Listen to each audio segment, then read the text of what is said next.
Hello, part 2 of the Hammy's way to lose weight with diet. The first part was water. If you haven't seen it, watch it. It's kind of cool. It's dead basic, but it's quite informative. I think, a lot of people have found it informative in the past. I might have lost my touch if I've ever had a touch. But what I want to talk to now is about food. Now, this is where people are going, oh, right, and we'll get to the important part. Think about the water first, important, very. So food, okay, what do I know? In the last 30 years, I've seen so many different diets. Cabbage diet, broccoli diet, soup diet, cabbage soup diet, pea diet, carrot diet, keto diet. Oh, I'm sure there's others. So diet. What shall I tell you about? There's a few things that people pander out, particularly a lot of fitness instructors, to be fair. But it's not their fault. It's just that a lot of the fitness instructors who do the nutrition course isn't. It's basic, very, very, very basic. So it hasn't really caught up with the 21st century research and blah blah blah. So yes, it is basic. A lot of people, don't you dare have carbs after 5 o'clock. Well, hang on, what's their somatotype like? Have they got a fast metabolic rate, a slow metabolic rate? Are they an endomorph, an ectomorph, mesomorph? What sort of job do they do? Is it a manual job? Are they sitting at a desk all day? What time do they go to bed? What time do they wake up? How hard do they train? How much water do they drink? These are all questions. What time of day do they train? These are all questions that need to be addressed. But no, things get pigeonholed in life because it's easy. Oh, don't have carbs on your diet you've just paid 35 quid for. Don't have carbs after 6. Okay, really. Keto diet. Stop your carbs altogether, increase your protein. 35 quid, please. What? That's a dangerous diet. Never mind a keto diet. So, I'll tell you, do you want to know about keto diets? This is an interactive camera, I can see you. Hands up who wants to know about a keto diet. Oh my God, it's about 90% of you. Right, keto diet, start there, shall we? Keto diets, or the Atkins diet as it was on years ago, where people were doing this diet, it was dropping off them and they were going around actually smelling, like decomposing, smelling stuff. And as soon as they came off it, not only did they go back to their original weight, they put more weight on. And so they go back on an Atkins diet to lose it again, or another 12-week challenge diet with training, and then shrink down again. And then another 300 quid later, boom, they're out, they start eating like normal again, and they go even higher. It's called the yo-yo diet. So you lose weight rapidly, then you put it on more. And you lose weight and you put it on more, and you lose weight and you put it on more, and your set point, your comfort point is going up and up and up over the years. It's a great sure way to make you obese later on in life, these fatty diets. So what we want to do is, if you're going to do a keto diet, I personally wouldn't do it for more than 8 weeks. Personal opinion, but I think for 8 weeks. The way to do it. Interested? The way to do it is find a nice balance. Find a nice balance where you're not eliminating carbohydrates at all. So for someone, let's just do a little rule of thumb template. Someone under 70 kilograms in weight, I would incorporate 35 grams of carbs as a starting point, rule of thumb template, into the diet. Ideally those carbs coming from fiber-rich sources such as vegetables. Okay, if you can. Maybe it's the odd piece of fruit, but vegetables. Like, for example, between an apple and a pear's got about 4 or 5 times as much fibre in it. Go with a pear if you like them. Okay, but this is where keto diets will work. Now, what we're trying to do with the keto diet is tricking our bodies teaching our bodies to utilise fat as energy. And this is how we do it.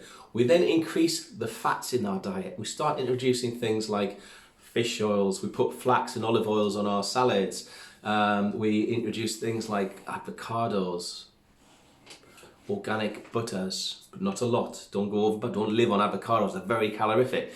So what we're doing is we're actually replacing the carbohydrates, which we would normally eat into as glycogen. Carbs you eat turns into fuel, glycogen, it's like petrol. our bodies use that very easily to work with, and it's the way our modern diet is.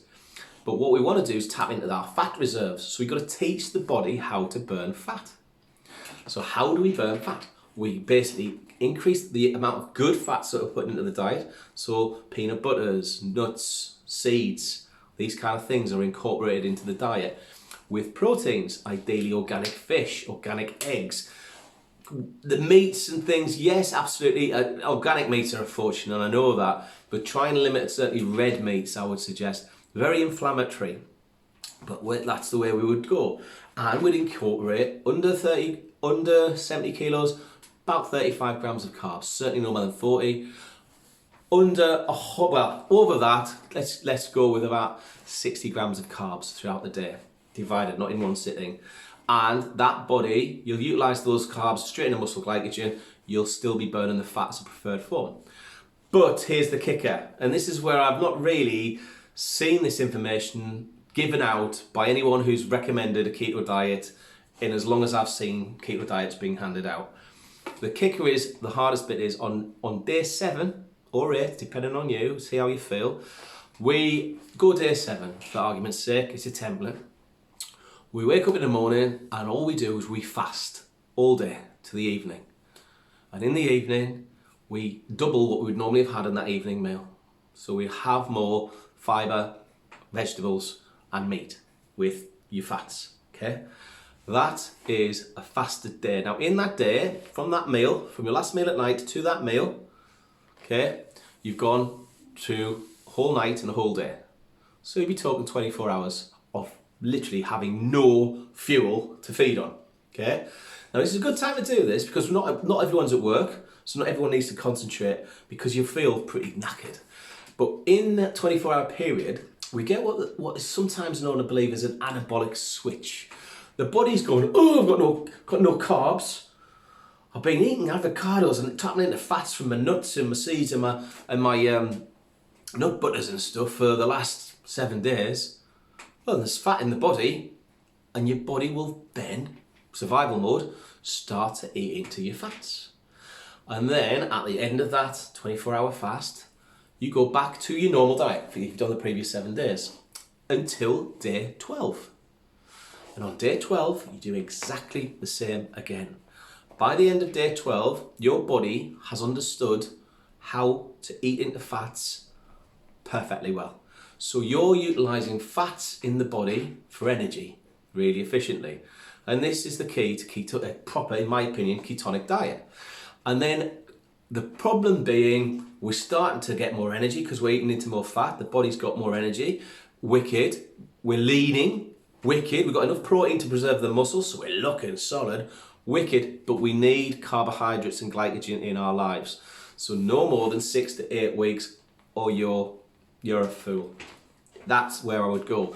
But after 6 to 8 weeks, we don't just revert back to normal eating. We introduce carbs slowly over the next few weeks. So we are keeping at that level we found. We're not rebounding and doing that yo-yo effect. So that is one particular diet that I've used with quite a lot of bodybuilders, bikini models and models that works incredibly, incredibly well.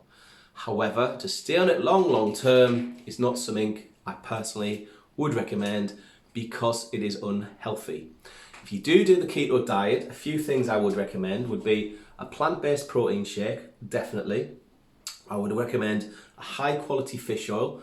Viridian do Scandinavian rainbow trout, or Wiley's do a wild Alaskan sustainably sourced fish oil. Both of those are incredible. They cost a little bit more money than the normal on the shelf fish oils, but seriously worth every penny. And the other thing I would do would be a good quality multivitamin. Lots of B vitamins for energy in that one, so that's a Viridian High 5. Month supply, that's about £8.95. Or the Terra Nova Living Multi-Nutrient would be perfect. There's 50 in there for 15 quid, 50 days worth. But they're the only two supplements I would bother with. Wouldn't bother with fat burners at all. We do quite a few, I'm going to talk about a few later, but I wouldn't bother. If some people will ask, what about the detox product? Yeah, that's up to you. But that's amazing. That's amazing for many reasons I'll talk about later on in the next thing. So there's your first little introduction to diet, part 2. Part 3, I'm going to talk about probably my favourite way of losing weight. The results I get with it are crazy, with clients and people. And it's called carb backloading. So this might be more up your street. Less regimented and strict than the keto, but boy, does it work. Right, I will see you guys soon. Take care.